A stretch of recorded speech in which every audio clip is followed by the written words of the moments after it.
ई invoice generation. इस presentation में हम ई इनवॉइस जनरेट करने के बारे में डिस्कस करेंगे। उसके लिए सबसे पहले जीएसपी यूजर आईडी रजिस्टर्ड होना चाहिए।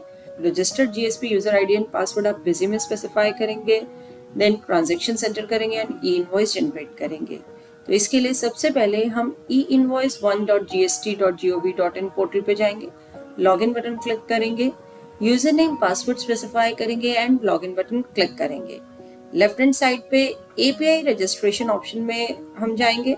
उसके बाद हम यूजर क्रेडेंशियल ऑप्शन में जाएंगे and create API user option को क्लिक करेंगे। इसके बाद नेक्स्ट स्क्रीन में आप ओटीपी एंटर करेंगे जो आपको रजिस्टर्ड मोबाइल नंबर पे रिसीव हुआ होगा।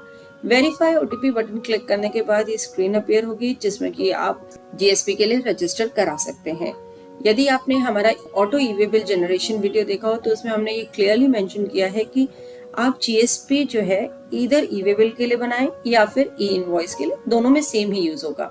यानी कि अगर आपने ई-वे बिल में जीएसपी रजिस्ट्रेशन करी हुई है तो आपको ई इनवॉइस में करने की जरूरत नहीं है, एंड यदि आपने ई इनवॉइस में रजिस्ट्रेशन करी है जीएसपी की तो ई-वे बिल में बताने की जरूरत नहीं है, दोनों में सेम ही यूज होंगे। बिजी में हमने मल्टीपल जीएसपी कॉन्फ़िगर करने का भी ऑप्शन दिया है, तो आप यहाँ पे 2 जीएसपीज भी कॉन्फ़िगर कर सकते हैं, वेबटेल इलेक्ट्रोसॉफ्ट प्राइवेट लिमिटेड या फिर Pinnacle Finserv Advisors Private Limited. ये पूरा प्रोसेस हमारे auto e-way bill generation video में क्लियरली मेंशन है, तो आप चाहें तो उस वीडियो को रेफर कर सकते हैं। ई इनवॉइस और ई-वे बिल दोनों के लिए जीएसपी रजिस्ट्रेशन सेम रहेगा। अब जो जीएसपी यूजर आईडी आपने रजिस्टर किया है ई-वे बिल या ई इनवॉइस पे, उसे हम बिजी में स्पेसिफाई करेंगे। हम administration, configuration, features options GST VAT tab में गए। यहाँ पे ई इनवॉइस रिक्वायर्ड फील्ड में हमने ये स्पेसिफाई किया। E invoice configuration window appear हुई। यहाँ पे आप देख सकते हैं Webtel Electrosoft private limited and Pinnacle Finserv Advisors Private limited.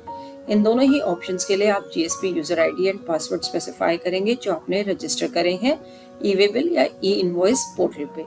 Save button press करेंगे इस कॉन्फ़िगरेशन को सेव करने के लिए। इसके बाद हमारा नेक्स्ट स्टेप होगा वाउचर सीरीज कॉन्फ़िगर करने का। हम एडमिनिस्ट्रेशन कॉन्फ़िगरेशन में ही वाउचर सीरीज कॉन्फ़िगरेशन में गए। वाउचर टाइप हमने लिया सेल्स एंड सीरीज सिलेक्ट करी। उसके बाद यहाँ पे आप generate e invoice after saving field में ये स्पेसिफाई करेंगे, यानी कि सेल्स वाउचर की मेन सीरीज के लिए हमें ई इनवॉइस जनरेट करना है। सेव बटन प्रेस करेंगे इस कॉन्फ़िगरेशन को सेव करने के लिए। इसके बाद कॉन्फ़िगरेशन में ही इनवॉइस डॉक्यूमेंट प्रिंटिंग में हम जाएंगे। स्टैंडर्ड ऑप्शन हमने सिलेक्ट किया, सेल्स इनवॉइस सिलेक्ट किया। यहाँ पे आप देख सकते हैं एक फील्ड है print e invoice QR code. यदि सेल्स इनवॉइस के स्टैंडर्ड फॉर्मेट में आप ई इनवॉइस का क्यूआर कोड प्रिंट कराना चाहते हैं तो आप इस फील्ड में ये स्पेसिफाई करेंगे। देन इस print e invoice IRN acknowledgement number acknowledgement date, यानी कि IRN acknowledgement number acknowledgement date e invoice की आप प्रिंट कराना चाहते हैं स्टैंडर्ड फॉर्मेट में सेल्स इनवॉइस के, तो आप इस फील्ड में ये स्पेसिफाई करेंगे। हमने इन दोनों ही फील्ड्स में ये स्पेसिफाई किया एंड सेव बटन प्रेस किया। टिल नाउ हमारा कॉन्फ़िगरेशन का पार्ट डन हुआ है, यानी कि हमने सब चीज कॉन्फ़िगर कर लिए। अब हम एक ट्रांजैक्शन एंटर करेंगे एंड ई इनवॉइस जनरेट करेंगे। इसके लिए हम ट्रांजैक्शन सेल्स ऐड ऑप्शन में गए। वाउचर के हेडर से जुड़ी डिटेल्स हमने यहाँ पे स्पेसिफाई करी।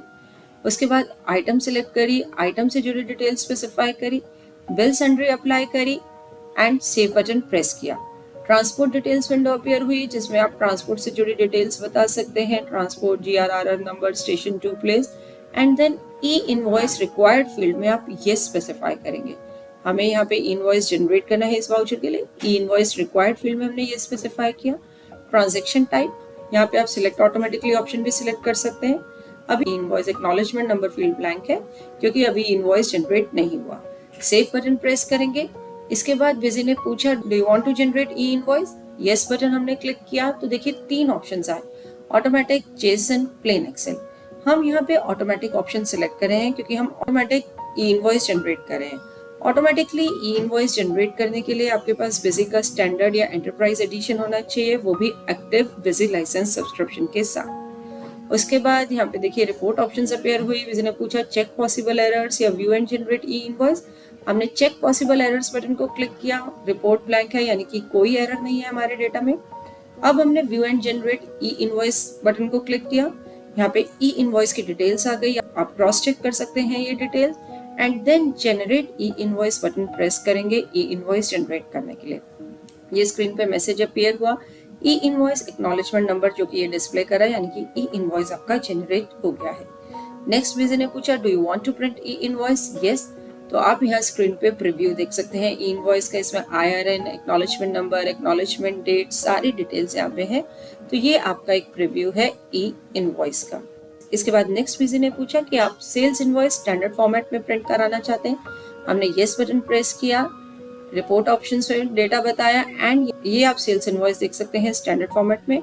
इसके बॉटम में आप देख सकते हैं ई इनवॉइस QR कोड भी आ रहा है। आपको ध्यान हो, हमने कॉन्फ़िगरेशन में स्पेसिफाई किया था कि हमें सेल्स इनवॉइस के स्टैंडर्ड फॉर्मेट में ई इनवॉइस का QR कोड प्रिंट कराना है।